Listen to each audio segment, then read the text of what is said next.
Well, hello, my honor students. First, we have to find out who gave me the flu. Oh, my goodness. I feel icky. So, we're going to go over functions. Remember, functions are just naming of a mathematical operation. So, I'm going to use these today, and I'm going to use the same ones all day and then change it up tomorrow. So you have a function f. First thing you have to do is find the function f. You have to be given that. If you're not given that, we got problems. So no, that's I, that's h, that's... Oh, there it is. It says take whatever you put in for x and triple it. So it'd be 3 times 4, which is 12.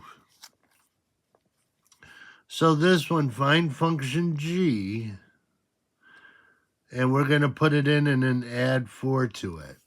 So we'd have 10 plus 4, which would be 14.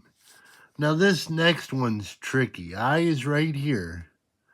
I'm going to give you a minute here and see if you can figure out what this would be. Most people cannot get this right. If you get it, I'm impressed. So freeze it. See if you can figure this out. What would I of 10 be? Now notice there's no x on this side. So whatever I put in for x, the answer is going to be 7. So I of 10 is 7. I of 20 is 7. I of 500 is 7. Then h of negative 4, whenever you replace a variable with a number, you're always supposed to put it in parentheses. So it'd be negative 4 squared minus 3 times negative 4. Now, sometimes it doesn't matter, but sometimes it does. So I always recommend when you replace a variable with a number, use parentheses. Now, on next week's test, I am going to give you a problem similar to this. What's the opposite of 6 squared? And what is negative 6 20 squared? Although I got a 4 there, I know. So notice, since this is in parentheses, it's negative 4 times negative 4. Square means you have two of them multiplied together. So that would be positive 16. Minus a minus would be plus 12. So the answer is 28. This one is, what is 6 times 6? What's the opposite of that? So the answer is negative 36. Do you see the difference with the problems? So in parentheses, you're squaring. It affects the negative. Not in parentheses, the square does not affect the negative. So let's look at this. What if I have h of 6 plus g of 5?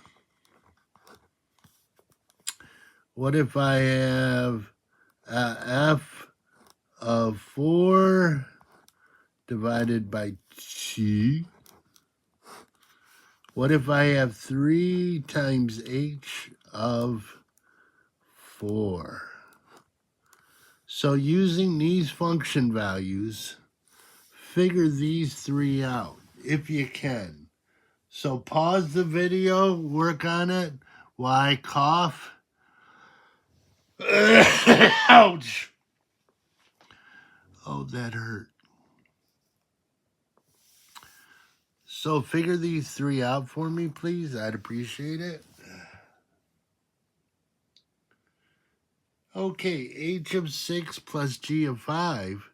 What is h of 6?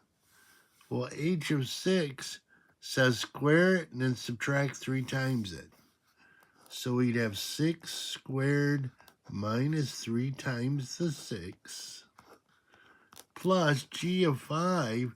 G says add 4 to it. So you'd have 5 plus 4. So I'd have 36 minus 18 plus 9. 36 minus 18 is 18. Plus 9 is 27. Hey. Then f of 4 divided by 2. So we got to find f of 4. F says triple it. So we'd have 3 times 4 divided by 2. 3 times 4 is 12, divided by 2 is 6. Then this one, h of 4, we have to find, and then we'll triple it. So we would have square it and then subtract 3 times of it. So I'd have 16 minus 12.